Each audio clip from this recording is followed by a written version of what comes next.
अस्सलाम वालेकुम रहमतुल्लाह फ़इन्ना माल उसरी युसरा। बेशक मुश्किल के साथ आसानी है और आसानियों का सिलसिला शुरू हो गया। जैसे कि कल रात को मैंने आपको एक वीडियो में बताया था कि 11 बजे सुप्रीम कमेटी की मीटिंग होनी है और उसमें बहुत अहम फैसले होने हैं। आप अपनी राय से मुझे आगाह करें। आप लोगों का बहुत शुक्रिया, आपने वो पूरे कमेंट्स में वन बाय वन पढ़ूंगा जैसे मेरी आपसे कमिटमेंट है। लेकिन अभी मैं आपको एक गुड न्यूज़ देने जा रहा हूँ, ब्रेकिंग न्यूज़ है जो, क्योंकि सुप्रीम कमेटी की जो प्रेस कॉन्फ्रेंस है उसका पूरा प्रेस रिलीज़ अभी तक हुआ नहीं है इशू।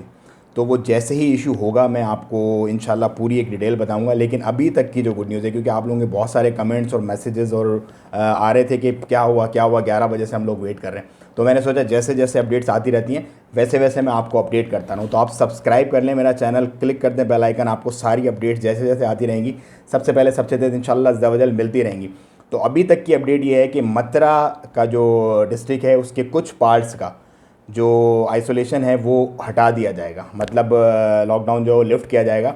लेकिन उसमें सूख, मथुरा सूख, ओल्ड मथुरा और विलाया हमरिया, डिस्ट्रिक्ट हमरिया जो है वो, और जो वादी कबीर इंडस्ट्रियल एरिया है उसके अलावा वो हटा दिया जाएगा। लेकिन अभी भी फर्दर क्लैरिफिकेशन उसमें आना बाकी। लेकिन बाकी जो एरियाज़ हैं इंशाल्लाह ज़बरदस्त 6 जून से उससे ये बैन जो है वो लिफ्ट कर दिया जाएगा, आइसोलेशन जो है उसकी लिफ्ट कर दी जाएगी।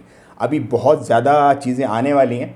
तो ये थी अभी तक की अपडेट कि मथुरा जो है वो ओपन होने जा रहा है इन इन जगहों को छोड़ के इंशाल्लाह अज़्ज़ा वजल। जैसे जैसे अपडेट आती रहेंगी वैसे वैसे मैं आपको अपडेट करता रहूँगा। और हम नेक्स्ट सेशन करेंगे अपना इंशाल्लाह, उसमें हम सारी डिटेल आपके पढ़ेंगे जो आप लोगों ने कमेंट्स किए थे, जो आप लोगों के आइडियाज़ और आपकी राय थे, उससे मैं आपको आगाह करूँगा। लेकिन अभी तक की न्यूज़ यही है कि मथुरा जो है वो ओपन होने जा रहा है इन जगहों के अलावा जो मैंने आपको बताया। फिर मिलेंगे आपसे नेक्स्ट अपडेट के साथ। अस्सलाम वालेकुम रहमतुल्लाह। Stay in touch. हाँ।